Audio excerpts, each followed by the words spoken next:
le Dieu à qui je crois. Oh yeah. Dans l'obscurité et la clarté, je lève les yeux vers l'espoir éternel, mon abri précieux. Lorsque tout semble désespéré, il est mon soutien, le seul chemin, la vérité, ma destinée. Dans les larmes et les rires, je trouve sa lumière. Chaque souffle que je prends, je sens sa prière. Il m'accompagne, me guide dans chaque pas que je fais. Sa présence réconfortante, jamais je ne l'oublierai. Il n'existe pas d'autre Dieu que celui en qui je crois. Le souffle de mon âme, il oriente mes pas. Il est l'amour, la force.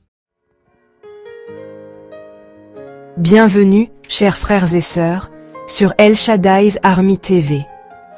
Aujourd'hui, nous allons explorer en profondeur deux piliers essentiels de notre vie chrétienne, la foi et l'amour.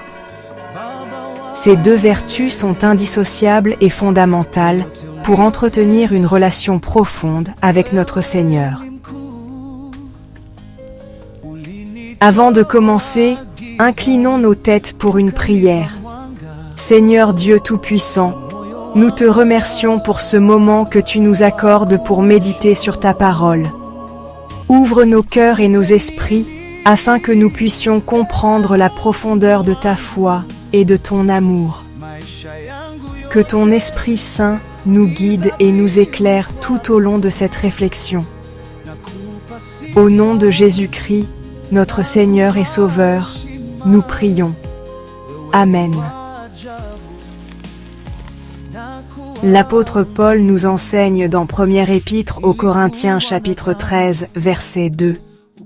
Si j'ai le don de prophétie, la science de tous les mystères et toute la connaissance, si j'ai même toute la foi jusqu'à transporter des montagnes, mais que je n'ai pas l'amour, je ne suis rien.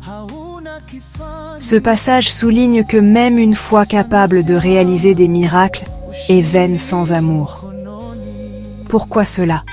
Parce que Dieu est amour, comme il est dit dans Première Épître de Jean chapitre 4, verset 8. Une foi dépourvue d'amour peut devenir mécanique ou intéressée.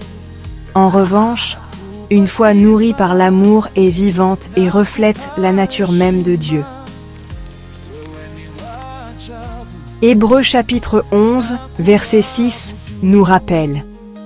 Or, sans la foi, il est impossible de lui être agréable. Car il faut que celui qui s'approche de Dieu croit qu'il existe et qu'il récompense ceux qui le cherchent. Dieu désire une foi authentique, issue d'une relation d'amour avec lui.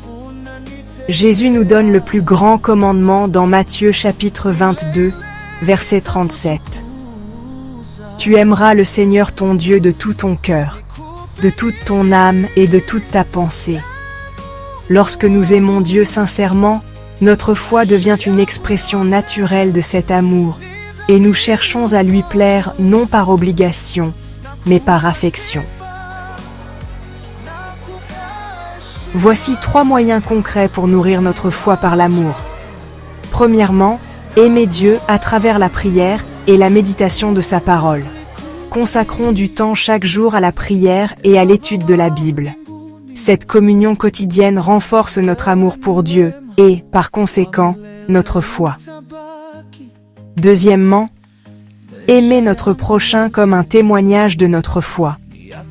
1 Jean chapitre 4 verset 20 déclare « Si quelqu'un dit « J'aime Dieu » et qu'il haïsse son frère, c'est un menteur. » L'amour envers notre prochain est la preuve tangible de notre foi sincère. Troisièmement, faire confiance à Dieu dans les épreuves. L'amour nous pousse à faire confiance. Même dans les moments difficiles, croyons que Dieu agit pour notre bien. Frères et sœurs, la foi et l'amour sont indissociables. Sans amour, notre foi est morte, et sans foi, nous ne pouvons pas plaire à Dieu. Demandons au Seigneur de nous remplir d'un amour sincère pour lui et pour notre prochain, afin que notre foi soit vivante et agréable à ses yeux. Prions ensemble. Seigneur, nous te remercions pour ta parole qui nous éclaire et nous guide. Aide-nous à vivre une foi authentique, enracinée dans l'amour pour toi et pour notre prochain. Que nos vies soient le reflet de ton amour infini. Fortifie notre foi et remplis nos cœurs de ton amour, afin que nous puissions marcher chaque jour dans ta lumière. Au nom de Jésus-Christ, nous prions. Amen. Merci de nous avoir rejoints sur El Shaddai's Army TV. N'oubliez pas de vous abonner à notre chaîne et de partager cette vidéo pour répandre le message de l'amour et de la foi en Dieu. Que Dieu vous bénisse abondamment. Umetufundisha kupenda bila masharti.